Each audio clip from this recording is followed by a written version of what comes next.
Ang sikat ng araw sa kahabaan ng North Luzon Expressway sa bahagi ng Bulacan ay tila walang awa, tila isang nagbabagang bakal na idinidiin sa balat. Ang init nito'y tumatagos hanggang sa buto, nagpapakintab sa aspalto na animoy kumukulong alkitran.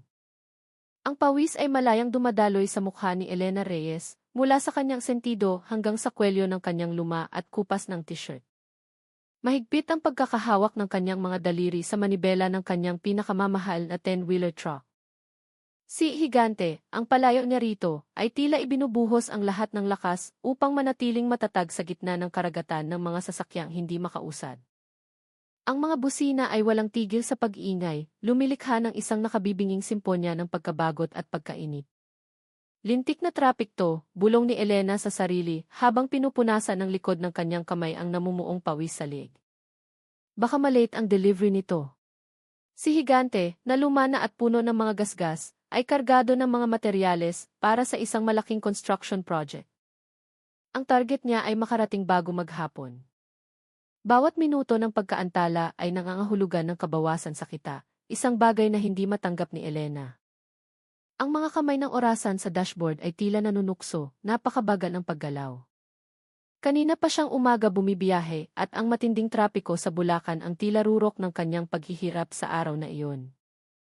Saglit niyang pinatay ang makina para makatipid sa diesel at para na rin mabigyan ng kaunting pahinga ang nag-iinit na si Higante. Binuksan niya ng bahagya ang bintana, umaasang may kahit katiting na hanging papasok. Ngunit ang tanging pumasok ay ang bugso ng mainit na hangin na may kasamang itim na usok mula sa mga tambutso. Isinandal niya ang kanyang likod sa upuan at saglit na ipinikit ang mga mata, sinusubukang hanapin ang kapayapaan sa gitna ng kaguluhan. Hindi ito ang unang beses na hinarap niya ang ganito kahabang trapiko, ngunit iba ang pakiramdam sa araw na iyon, mas nakakapagod at may kakaibang kaba na nakabitin sa hangin. Tila may isang bagay na malapit ng sumabog. Si Higante ay hindi isang bagong sasakyan. Ang katawan nito ay puno ng mga bakas ng libo-libong kilometrong tinahak sa mga kalsada ng Luzon. May mahabang gasgas sa gilid, yupi ang bumper, at kupas na ang pintura sa iba't ibang bahagi. Ngunit para kay Elena, ang truck ay higit pa sa isang kasangkapan sa trabaho. Ito ang kanyang matapat na kaibigan, ang piping saksi sa libo-libong kilometrong paglalakbay sa milyon-milyong toneladang kargamento. Bawat ugong ng makina, bawat yugyog ng kabina, ay isang lengguwaheng sila lamang dalawa ang nakakaintindi. Ang kanyang buhok na abot balikat ay madalas na nakatalilang ng basta-basta kapag siya ay nagtatrabaho. Ang kanyang balat ay kayumanggi, kinulayan ng sikat ng araw. Bagamat hindi siya kalakihan, may isang aura ng katatagan na malinaw na bumabalot sa kanya. Hindi siya isang babaeng madaling matakot. Ang mga taon ng pagsasarili sa malupit na kalsada, ang pagharap sa iba't ibang uri ng tao at sitwasyon, ang humulma sa kanya upang maging isang taong may matibay na prinsipyo. Para sa kanya, ang buhay ay mahirap at ang prinsipyo ang tanging nagsisilbing gabay. Huwag kang maging taong madaling mabaluktot, ang paalala niya sa sarili sa tuwing may problemang dumarating. Naniniwala si Elena na ang dignidad ay hindi maipagbibili. Ang pagsuko sa pananakot o kawalang katarungan ay hindi kailanman isang pagpipilian. Kung hindi tayo ang magtutuwid, sino pa? Iyon ang madalas niyang ibinubulong sa sarili sa tuwing nakakasaksi siya ng kamalian sa daan. Ang kanyang pagiging prangka at matapang ay madalas ikinagugulat ng mga taong unang beses pa lang siyang makilala, lalo na ng mga humuhusga lamang base sa kanyang simpleng anyo. Ngunit alam niyang ang tunay na lakas ay hindi laging nakikita sa panlabas na kaanyuan. Ang nakabibinging katahimikan dahil sa trapiko ay biglang binasag ng isang matinis at sumisigaw na tunog. Papalakas ito ng papalakas, tumatago sa nanginginig na hangin. Isang sirena. Isang tiwang-wangki na nakakabingi, papalapit mula sa kabilang direksyon, sumasalungat sa daloy ng trapiko. Napamulat si Elena mula sa kanyang saglit na pag-idlip. Ang kakaibang kaba na kanina pa bumabagabag sa kanya ay tila nagkakaroon na ng anyo. Ang ibang mga driver na kanina'y tahimik at sumusuko na sa sitwasyon ay nagsimulang maging balisa. Ang kanilang mga mukha ay nagpapakita ng pinaghalong pagkagulat at pag-aalala. Mayroong nagmamadaling nagpaandar ng makina, sinusubukang igilid ang kanilang sasakyan sa makitid na shoulder ng kalsada. Ang ilan ay muntik nang bumangga sa concrete barrier o mahulog sa kanal dahil sa pagmamadaling umiwas sa paparating na ingay. Pinanood ni Elena ang eksena mula sa taas ng kabina ni Higante. Alam niyang hindi ito sirena ng ambulansya o bumbero. Ang ugong na ito ay may dalang ibang tono, isang tono ng kapangyarihan at kayabangan. Sino na namang buwisit yan? Sigaw ng isang driver ng jeep sa tabi ng truck ni Elena, ang ulo niya inakalabas sa bintana. Walang modo. Ang sirena ay lalo pang lumakas, sapat upang mayanig ang kabina ni Higante. Malinaw na natanaw ang dalawang silweta ng malalaking sasakyan na mabilis na tumatakbo, tila hinihiwa ang makapal na alikabok at usok sa di kalayuan. Ang bilis nila ay hindi makatwiran sa gitna ng isang ganap na paralisadong trapiko. Pinagmasdan ni Elena ang mga ito ng maigi. Ang kanyang mga mata ay bahagyang nakapikit dahil sa matinding sikat ng araw. Isang pakiramdam ng inis ang unti-unting gumapang sa kanyang dibdib. Hindi nagtagal, ang mga silweta ay naging malinaw. Sa pinakaunahan ay isang makintab na itim na police patrol car. Ang pula at asul na rotator lights nito ay aroganteng kumikislap. Ang sirena nito ay tila naghahayag na pag-aari nito ang kalsada. Sa likod nito, dikit na dikit, ay isang itim na Toyota Fortuner na may madilim na tint, halos hindi mo na makita ang loob. Ang dalawang sasakyan ay pilit na sumisingit sa mga nakahintong sasakyan na para bang ang mga batas trapiko ay hindi para sa kanila. Pinanood ni Elena ang eksena na may pagkasuklam. Ang ibang mga motorista sa tamang linya ay halatang natatakot, nagmamadaling tumabi. Mayroong sumalpok sa gilid ng daan. Mayroon ding umakyat sa bangketa dahil sa taranta. Ang kanilang mga mukha ay nagpapakita ng pinaghalong galit na hindi mailabas at pakiramdam ng kawalan ng magawa. Ang ilan ay hanggang pabulong na pagmumura na lang. Hindi na ito tungkol sa pagmamadali. Ito ay isang hubad na demonstrasyon ng pag-abuso sa kapangyarihan sa harap ng lahat. Mga walang hiya, mariing sabi ni Elena. Ang kanyang mga kamay ay kumuyom ng mahigpit hanggang sa mamuti ang kanyang mga buko. Madalas na siyang nakakakita ng ganitong eksena sa kalsada. Ngunit sa tuwing nangyayari ito, ang kanyang diwa ng katarungan ay laging nasasaktan.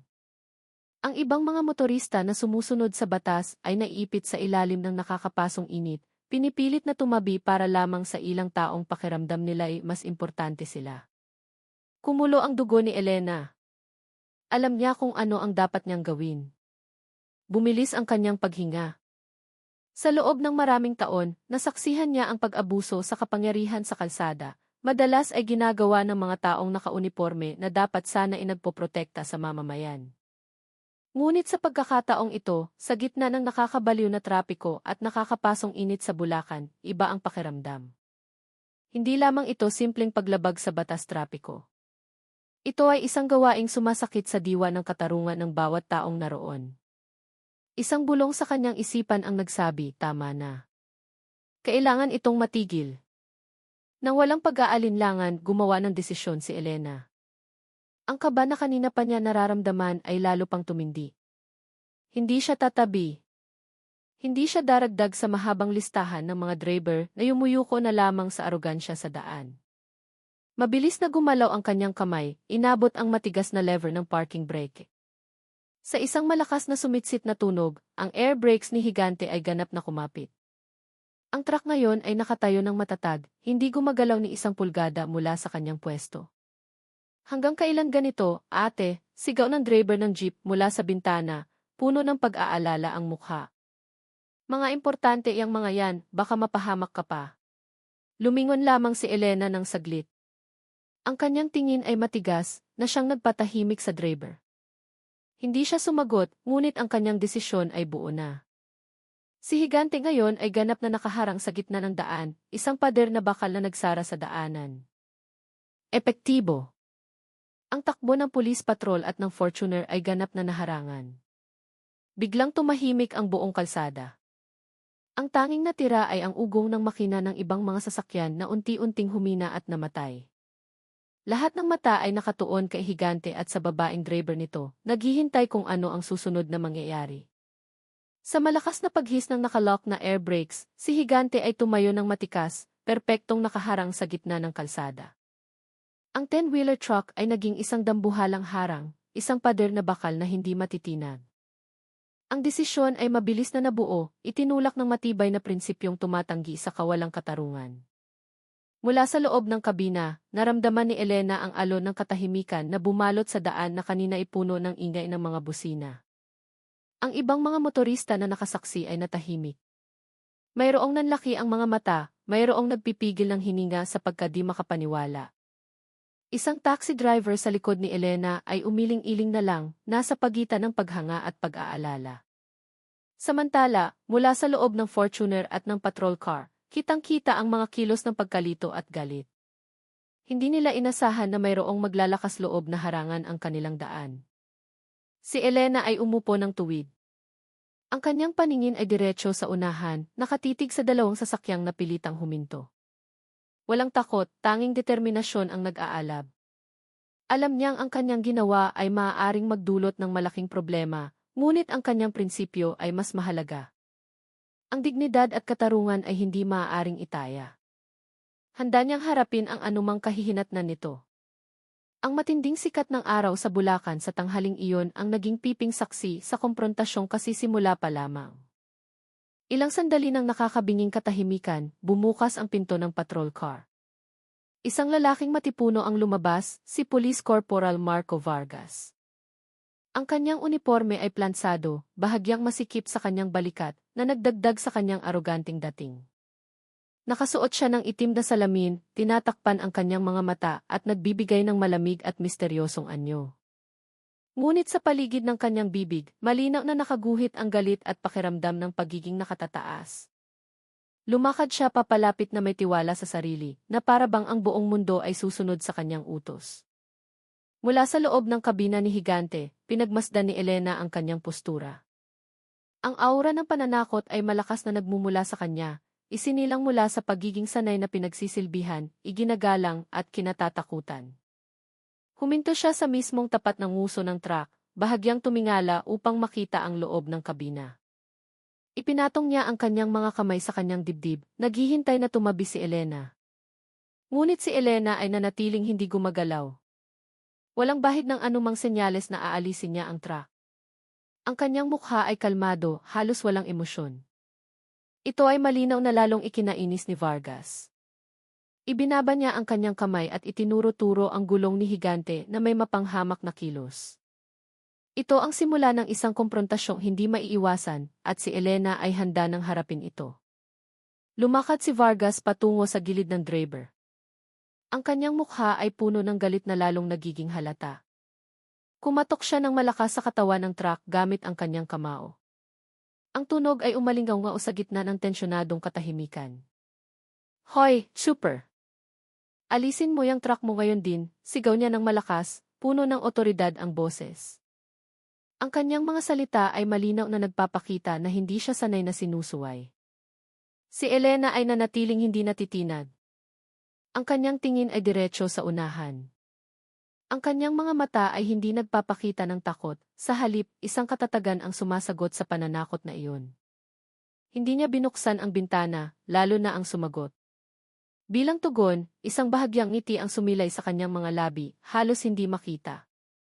Hindi ito isang mapanuyang ngiti, kundi isang ngiti ng paninindigan.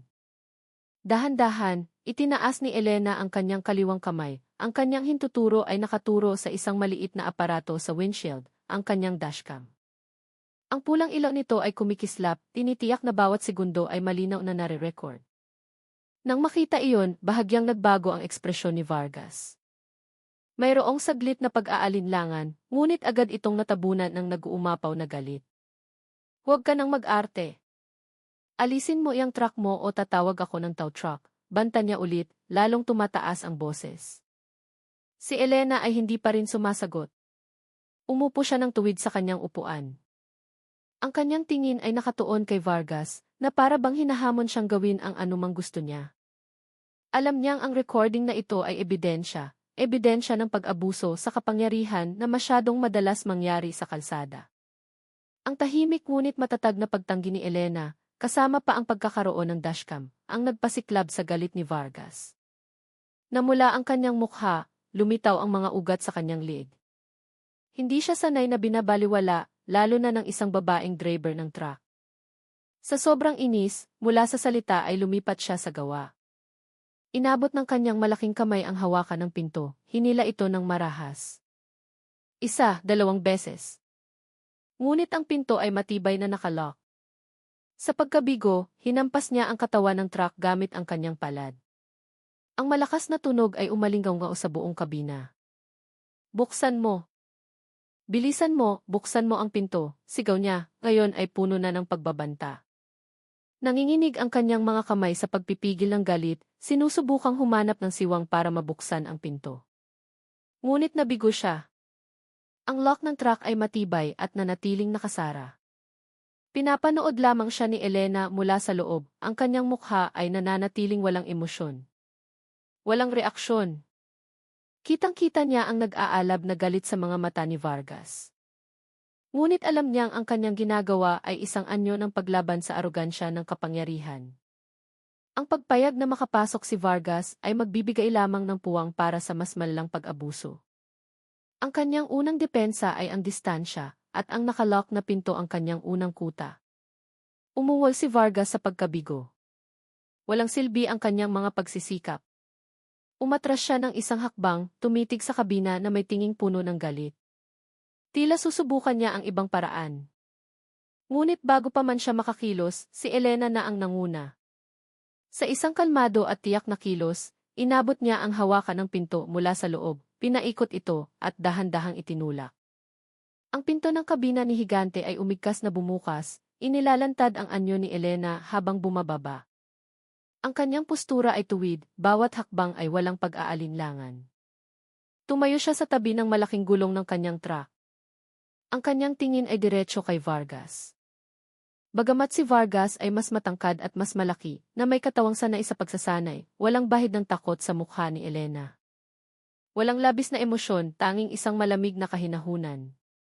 Ang sikat ng araw ay tumama sa kanyang mukha, ipinapakita ang kanyang matigas na panga. Ang ilang motorista na kanina inanonood lang mula sa malayo ay nagsimulang magbulungan. Babae pala ang driver, narinig ang boses ng isang lalaki mula sa loob ng kanyang kotse. Ang tapang niya. Sila na kanina ihumuhusga lamang sa panlabas na anyo ay nagsisimula ng mapagtanto na si Elena Reyes ay higit pa sa inaakala nila. Hindi na ito tungkol sa trapiko, kundi isang direktang komprontasyon sa pagitan ng katapangan ng isang individual at ng pag-abuso sa kapangyarihan. Si Vargas, na kanina puno ng tiwala sa sarili, ay tila bahagyang nagulat nang makitang bumaba si Elena at hayagang hinamon siya. Ngunit mabilis niyang nabawi ang sarili. Ang hiya dahil sa pagkapahiya sa harap ng publiko dahil sa isang babae ay naging isang nag-aalab na galit. Gusto mo ng gulo, sigaw niya. Mabilis siyang humakbang pasulong nang walang babala. Ang kanyang malaki at magaspang na kamay ay sinubukang itulak ang balikat ni Elena sa layuning mapaatras siya o kahit man lang ay matumba. Halos kasabay nito, sinubukan ng isa pa niyang kamay na sunggaban ang braso ni Elena na para bang kakalagkarin siya palayo sa truck. Ito ay isang malinaw na pisikal na probokasyon, ginawa ng may paniniwalang si Elena ay matatakot at hindi makakapalag. Sa kanyang mga mata, si Elena ay isang hamak na babaeng driver ng truck na madaling takutin. Ang tingin ni Vargas ay nagpapakita ng kayabangan na para bang sigurado siyang makokontrol niya ang sitwasyon gamit ang dahas. Hindi niya alam na nagkamali siya ng malaki. Si Elena ay hindi na tinag. Ang kanyang mga mata ay nakatuon sa bawat galaw ni Vargas. Sa buong buhay niya, masyado na siyang maraming beses na nakaharap sa iba't ibang uri ng pananakot at alam niya kung paano tumugon. Hindi ito simpleng laban ng lakas, kundi isang pagtutunggali sa pagitan ng inabusong kapangyarihan at ng matatag na prinsipyo. Ang paligid nila ay lalong naging tensyonado. Ang mga motoristang nanonood ay nagpigil ng hininga, naghihintay sa susunod na mangyayari. Sa isang iglap, kumilos si Elena. Ang kanyang galaw ay isinilang mula sa likas na talino na hinasa ng maraming taon sa kalsada, dinagdagan pa ng kaunting pagsasanay sa martial arts na dati niyang natutunan. Hindi siya nagsayang ng oras. Mabilis na humakbang patagilid ang kanyang kanang paa. Ang kanyang katawan ay umurong, iniiwasan ang magaspang na tulak sa balikat.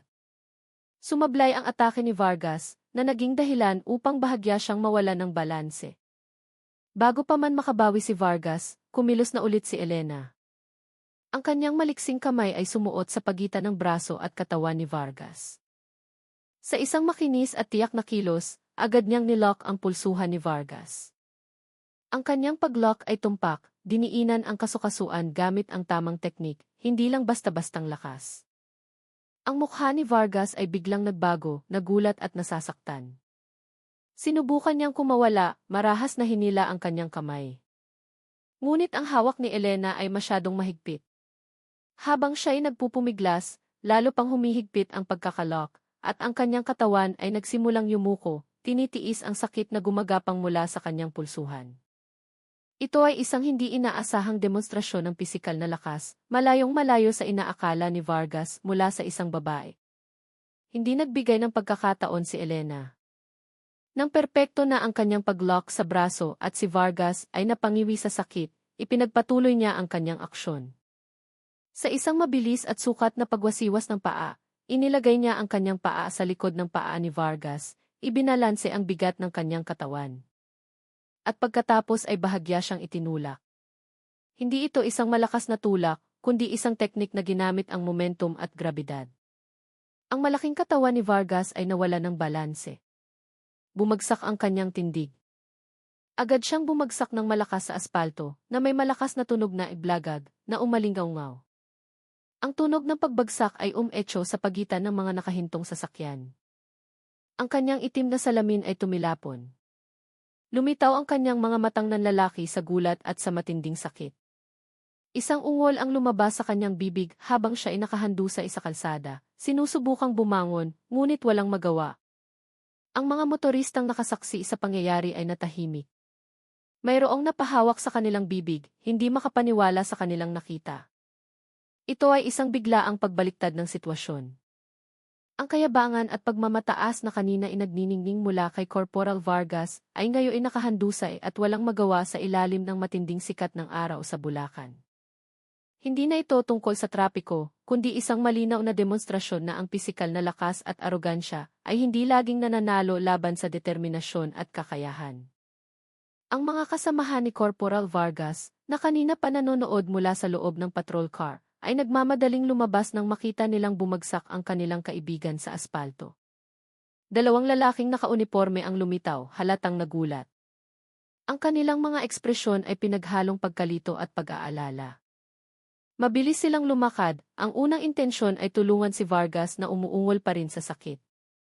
Ngunit ang kanilang mga hakbang ay huminto ilang metro mula kay Elena. Nagkatinginan sila at pagkatapos ay tumitig ng diretso sa babaeng nakatayo ng matikas sa tabi ng kanyang truck. Ang aura na nagmumula sa kanya ay hindi nila maunawaan. Isang tanong na hindi masabi ang nakabitin sa hangin, sino ba talaga ang babaeng ito? Nasaksihan nila kung paano, sa isang mabilis at epektibong kilos, pinabagsak ni Elena ang kanilang kasamahan na mas malaki ang katawan. Ang pagdududa ay nagsimulang gumapang sa kanilang isipan. Ang sitwasyon ay ganap na wala sa kanilang inaasahan. Dumating sila na may intensyong manakot, umaasa sa bulag na pagsunod, hindi sa isang paglaban na nagresulta sa pagbagsak ng kanilang kasama. May maririnig na mahinang bulungan sa pagitan nilang dalawa, marahil ay isang diskarte, o baka naman paglalabas lang ng gulat. Sa pagkakataong ito, ang kanilang mga hakbang ay hindi na puno ng tiwala sa sarili. Si Elena ay hindi lumapit, hindi rin umalis. Tumayo siya ng matatag sa tabi ng truck. Ang kanyang paghinga ay bahagyang mabilis matapos ang kanyang kilos, ngunit ang kanyang ekspresyon ay nanatiling malamig. Ang kanyang mga mata ay matalim na nakatitig sa dalawang pulis na nag-aalinlangan. Ang kanyang tingin ay mapanghamon. Na para bang sinasabi, gusto niyo ring subukan? Ang sitwasyon ay lalong naging tensyonado. Isang mabigat na katahimikan ang bumalot, tanging ang ugong ng mga makina ng ibang sasakyan ang maririnig sa di kalayuan. Ang dalawang kasama ni Vargas ay halatang natatakot. Nakita nila kung paano si Vargas, na mas malaki ang katawan, ay umuungol ngayon sa lupa, walang magawa. Ang tingin ni Elena na walang takot ay tumusok sa kanilang kalooban. Ang kayabangan ay naglaho, ang natira ay pagkalito at takot. Hindi na kailangang magsalita ni Elena. Ang kanyang tingin at ang kanyang tuwid na postura ay sapat na. Samantala, sinusubukan ni Vargas na bumangon. Napangiwi siya sa sakit, sumulyap kay Elena, at pagkatapos ay nagmakaawa sa pamamagitan ng tingin sa kanyang dalawang kasama. Ngunit ang dalawa ay nanatiling hindi naglakas loob na lumapit. Nasa isang dilema sila, tulungan ang nasaktang kasama o harapin ang matapang na babae. Alam ni Elena na ang kontrol ay nasa kanyang mga kamay na ngayon. Nagkatinginan muli ang dalawang pulis. Sa kanilang mga mata, malinaw na nakikita ang pag-aalinlangan at pagkatalo. Nasukat na nila ang kanilang kalaban, at ang pagpapatuloy sa komprontasyon ay magdaragdag lamang ng kahihiyan at baka pati na rin ng malubhang pinsala para sa kanila. Sa wakas, na may mukhang galit na hindi maitago ang takot, isa sa kanila ay lumuhod para tulungan si Vargas na umuungol pa rin sa aspalto. Tumayo si Vargas na paika-ika, hawak ang kanyang pulsuhan na masakit pa rin. Nang walang anumang salita, silang tatlo ay agad na bumalik sa patrol car. Ang patrol car, na may mga ilaw na kumikislap pa rin, ay mahirap na umikot sa gitna ng trapiko. Sinundan ito ng itim na Fortuner na kanina pa inanonood lang. Ang dalawang sasakyan ay naghanap ng butas para makaalis sa lugar na iyon. Hindi na sila sumalungat sa daloy ng trapiko, sa halip, umatras sila, naghahanap ng ibang daan na mas ligtas para sa kanilang nasirang kayabangan. Iyon ay isang malaking pagkatalo, hindi lang pisikal, kundi pati na rin moral. Nang mawala ang patrol car at Fortuner sa paningin, ang atmosfera sa kahabaan ng Lex ay biglang nagbago. Ang tensyon na kanina ay bumabalot ay unti-unting nawala, napalitan ng isang alon ng ginhawa na ramdam na ramdam. Ang mga driver na kanina ay nagpipigil ng hininga ay ngayon ay huminga ng malalim. Walang malakas na sigawan, ngunit mula sa likod ng mga salami ng mga sasakyang naipit sa trapiko, maririnig ang mga bulong ng paghanga at papuri na dahan-dahang kumakalat. Mayroong napangiti ng malapad, nagpapakita ng respeto at tapat na paghanga. Hindi sila sumigaw, hindi nagdiwang, ngunit ang kanilang mga ekspresyon ay sapat na. Iyon ay isang maliit na tagumpay para sa katarungan, isang sandali kung saan ang arogansya ng kapangyarihan ay nabali ng katapangan ng isang individual. Hindi naghahanap ng papuri si Elena, ngunit nararamdaman niya ang positibong enerhiya na dumadaloy mula sa kanyang paligid. Tumango lamang siya ng bahagya bilang tugon. Hindi na kailangan ng maraming salita, ang kanyang ginawa ay mas malakas ng nagsalita kaysa sa 1,000 pangungusap. Ang araw ay mainit pa rin. Ang trapiko ay hindi pa rin ganap na nawawala. Ngunit ang atmosfera ay malinaw na iba. May isang maliit na pag-asa na tumubo sa gitna ng mahabang pagkabagot. Bumalik si Elena sa kabina ni Higante. Huminga siya ng malalim, isang manipis na ginhawa matapos ang tensyong kanyang pinagdaanan. Ang kanyang tingin ay gumala sa dashboard, tinitingnan ang mga pindutan at indicator na kilalang-kilala na niya. Sa isang pindot, muling umandar ang makina ni Higante. Ang kakaibang ugong ng diesel ito ay pumuno sa kabina. Ang tunog na iyon ay tila musika pagkatapos ng nakakabinging katahimikan kanina. Dahan-dahan ngunit tiyak, ginalaw niya ang gear shift at binitawan ang preno. Umusad si Higante, sumusunod sa daloy ng mga sasakyan sa unahan na nagsisimula ng gumalaw. Hindi pa nawawala ang trapiko, ngunit may paggalaw na. Ang mga sasakyan sa likod niya ay gumapang din, sumusunod sa kaayusan na pansamantalang sinira ng aroganteng pulis. Sumulyap si Elena sa salamin. Nakita niya ang hanay ng mga sasakyan na nagsisimula ng dumaloy. Mayroong isang bahagyang kasiyahan sa kanyang puso. Hindi siya yung tipo na naghahanap ng gulo, ngunit hindi rin siya yung tipo na tatakbo kapag nyurakan ang kanyang mga prinsipyo. Mahaba pa ang araw, kailangang maihatid ang kargamento. Ngunit, pinatunayan ng insidenteng ito ang isang bagay, ang katapangan ng isang individual, gaano man kaliit, ay maaaring magdulot ng pagbabago. At sa ganito kalupit na kalsada, minsan iyon lang ang kailangan para maibalik ang balanse. Ang kwento sa Bulacan ay hindi nagtagal upang kumalat. Ang video mula sa dashcam ni Elena, na nag-record ng buong pangyayari mula simula hanggang wakas, ay mabilis na kumalat sa mga group chat ng mga driver ng truck at agad na naging viral sa social media. Ang kwento tungkol sa isang babaeng driver ng truck na nagpabagsak sa isang aroganteng pulis ay naging usap-usapan kahit saan. Iba-iba ang reaksyon ng mga netizen. Mayroong pinuri ng husto ang katapangan ni Elena. Mayroon ding mariing kinondena ang ginawa ni Corporal Vargas. Ang pagkakakilanlan ni Vargas, kasama ang kanyang ranggo at unit, ay hindi na naitago. Ang kanyang pangalan at mukha ay agad na kumalat sa internet. Ang presyon mula sa publiko ay napakalaki kaya't napilitang kumilos ang kanyang institusyon at maglunsad ng internal na investigasyon. Ang mga online news outlet at pati na rin ang pambansang telebisyon ay nagsimulang mag-ulat tungkol sa kaso. Ipinapakita ang ebidensya ng pag-abuso sa kapangyarihan at ang istilong premanismo na ipinakita sa publiko. Isang malinaw na halimbawa na ang karma ay maaaring dumating ng mabilis, lalo na sa panahon ng digital kung saan bawat kilos ay maaaring ma-record at kumalat sa loob lamang ng ilang segundo. Ang karera ni Vargas ay nasa bingit na ng pagbagsak, nahaharap sa mabigat na parusa mula sa pagkakatanggal sa pwesto hanggang sa pagiging dishonorably discharged. Ang lahat ng kanyang pinaghirapan sa loob ng maraming taon ay gumuho dahil sa isang sandali ng kayabangan. Samantala, si Elena, bagamat hindi naghahanap ng kasikatan, ay naging isang simbolo ng paglaban. Pinatunayan niya na hindi lahat ay yuyuko sa pananakot at ang katarungan, gaano man kaliit, ay maaaring ipaglaban ng kahit sino. Patuloy na naglakbay si Elena kasama si Higante, walang kapagurang ipinagpatuloy ang kanyang biyahe. Ang nakakapasong init sa Bulacan ay dahan-dahang napalitan ng malamig na hangin ng hapon, dala ang amoy ng basang lupa. Ang insidente, na ngayon mainit na pinag-uusapan sa online world, ay para kay Elena, isang maliit na tuldok lamang sa libo-libong kilometrong kalsada na kanyang tatahakin sa kanyang karera. Ngunit para sa marami, ang kwentong ito ay naging isang mahalagang paalala, isang patunay na sa gitna ng laganap na kawalang katarungan at arogansya ng kapangyarihan, ang dignidad at prinsipyo ay nananatiling mga haliging hindi matitinag.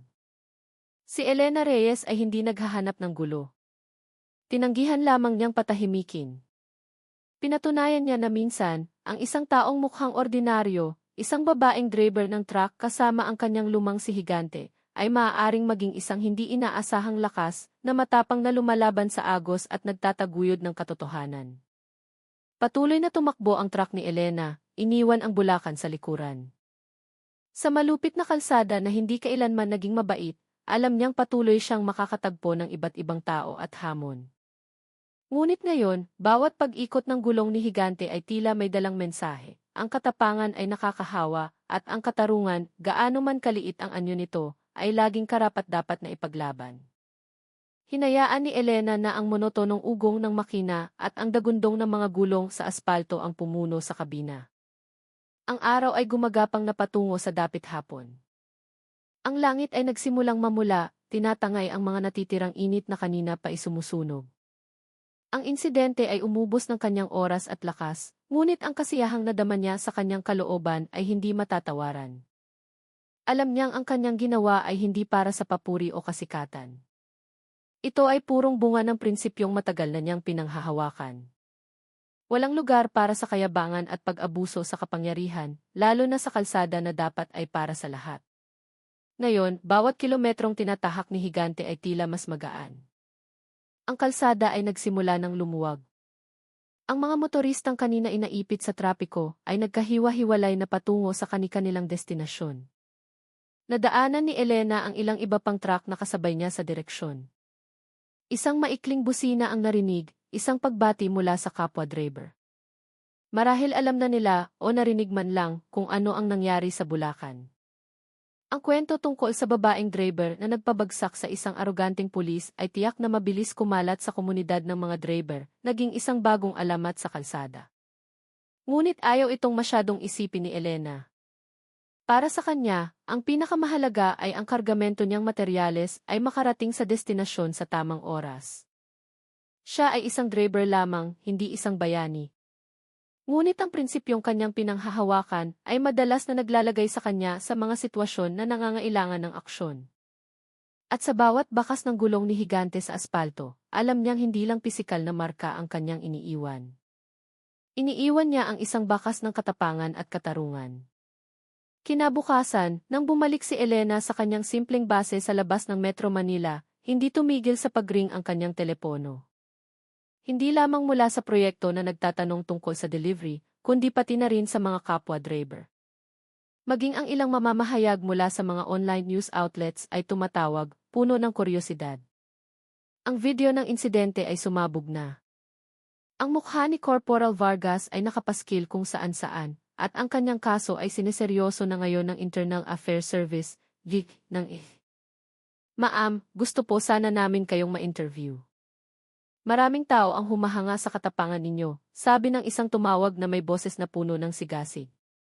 Umiti lamang si Elena at tinanggihan ang lahat ng alok. Para sa kanya, ang kanyang ginawa ay isang ordinaryong bagay, isang bagay na dapat gawin ng lahat, ang ipaglaban ang tama. Hindi niya kailangan ng papuri, hindi niya gustong maging sentro ng atensyon. Ang pinakamahalaga ay naiparating ang mensahe. Ang mensahe na ang paglaban sa pag-abuso sa kapangyarihan ay isang laban na hindi dapat mamatay. Na ang dignidad at prinsipyo ay hindi lamang mga salitang walang laman, kundi isang matibay na pundasyon upang harapin ang pang-aapi. At ang pinakamahalaga, gusto niyang ipakita ang isang simpleng bagay, huwag kailanman husgahan ang isang aklat sa pamamagitan ng pabalat nito. Ang tunay na lakas ay maaaring magmula kahit saan, kahit mula sa isang babaeng driver ng truck sa gitna ng mainit na trapiko sa North Luzon. Ang kwentong ito ay naging isang babala na ang bawat kilos ay may katapat na karma at kahihinatnan, at na ang pisikal na lakas ay hindi ang tanging anyo ng kapangyarihan na dapat asahan. Ilang araw matapos mag-viral ang video, nakatanggap si Elena ng isang hindi inaasahang tawag. Hindi mula sa media, kundi direkta mula sa headquarters ng Philippine National Police. Ang boses sa kabilang linya ay nagpakilala bilang isang kinatawan mula sa V. Porma nilang iniimbitahan si Elena na pumunta sa kanilang opisina sa Camp Crame. Ang layunin ay malinaw, gusto nilang makuha ang kanyang direktang salaysay tungkol sa insidente na kinasangkutan ni Corporal Vargas. Gusto naming marinig ang inyong testimonya ng personal, Jim Reyes, sabi ng boses sa telepono na may magalang na tono. Importante po ito para sa proseso ng investigasyon at pagpapatupad ng disiplina sa aming hanay. Natahimik si Elena sandali, pinoproseso ang imbitasyon. Karaniwan, ang mga driver na tulad niya ay nakikipag-usap lamang sa pulis tuwing may checkpoint o kapag nahuli. Hindi isang formal na imbitasyon sa opisina ng IHIS bilang isang saksi. Mayroon siyang kaunting pag-aalinlangan, ngunit agad niya itong iwinaksi. Ito na ang pagkakataon upang matiyak na matatanggap ng abusadong pulis ang nararapat na parusa. Nang may buong paninindigan, tinanggap ni Elena ang imbitasyon. Pakiramdam niya ay mayroon siyang moral na responsibilidad na magbigay ng testimonya. Para sa kanya, hindi ito tungkol sa paghahanap ng gulo, kundi sa pagtiyak na ang pag-abuso sa kapangyarihan ay hindi pinapalampas. Alam niyang ang kanyang pagpunta roon ay maaaring maging isang mahalagang sandali, isang mensahe na kahit ang ordinaryong mamamayan ay may karapatang labanan ang kawalang katarungan, at ang karma at mga kahihinatnan ay para sa lahat. Walang pinipili. Sa itinakdang araw, dumating si Elena sa Camp Crame. Nakasuot siya ng simpleng polo shirt at pantalon, ang kanyang karaniwang anyo. Ang atmosfera sa loob ng opisina ng pulisya ay iba sa karaniwan niyang nararanasan. Walang nakakakabang pakiramdam, walang mapanuring tingin. Isang opisyal na nakauniporme ang naghatid sa kanya sa isang silid kung saan isang opisyal na may mataas na ranggo ang naghihintay. Ipinakilala ng opisyal ang kanyang sarili bilang si Police Major Santos. Ang kanyang kilos ay propesyonal at malayo sa pagiging arogante. Salamat sa pagdating, Jimeth Reyes, sabi niya habang pinaupo si Elena. Nakita na namin ang video na kumakalat at kami po ay labis na nababahala. Nais naming marinig ng direkta mula sa inyo ang kronolohiya ng pangyayari. Tumango si Elena at nagsimulang magkwento. Detalyado niyang ipinaliwanag kung paano nagsimula ang trapiko, kung paano sumalungat sa daloy si Corporal Vargas, ang kanyang mayabang na kilos, hanggang sa pagtatangkang pananakot na humantong sa pisikal na insidente. Binanggit din niya na mula sa simula, nire-record ng kanyang dashcam ang buong pangyayari. Si Major Santos ay nakinig ng mabuti, paminsan-minsan ay nagsusulat sa kanyang maliit na kwaderno. Hindi siya sumasabad, tumatango lamang bilang tanda ng pag-unawa. Sa unang pagkakataon, naramdaman ni Elena na siya ay tunay na pinakikinggan ng seryoso, hindi hinuhusgahan. At sa silid na iyon, napagtanto niya na ang pagbibigay ng testimonya ay isang mahalagang bahagi ng mahabang laban kontra sa pag-abuso sa kapangyarihan. Ang prosesong ito ay nagpapatunay na mayroon pa ring pag-asa, at na ang karma at mga kahihinatnan ay tiyak na hahabol sa mga taong umaabuso sa kanilang kapangyarihan. Paglabas sa silid na iyon, mas magaan ang pakiramdam sa mga hakbang ni Elena Reyes. Alam niyang mahaba pa ang kanyang paglalakbay bilang isang driver ng truck, puno ng matinding init at nakakapagod na gabi. Ngunit sa araw na iyon, may dala siyang kakaiba, isang paniniwala na ang katapangan, gaano man kaliit, ay kayang yanigin ang pader ng kayabangan na tila matatag sa kalsada. Ang ugong ng makina ay maaaring muling lunukin ang kanyang kwento, ngunit ang mensahe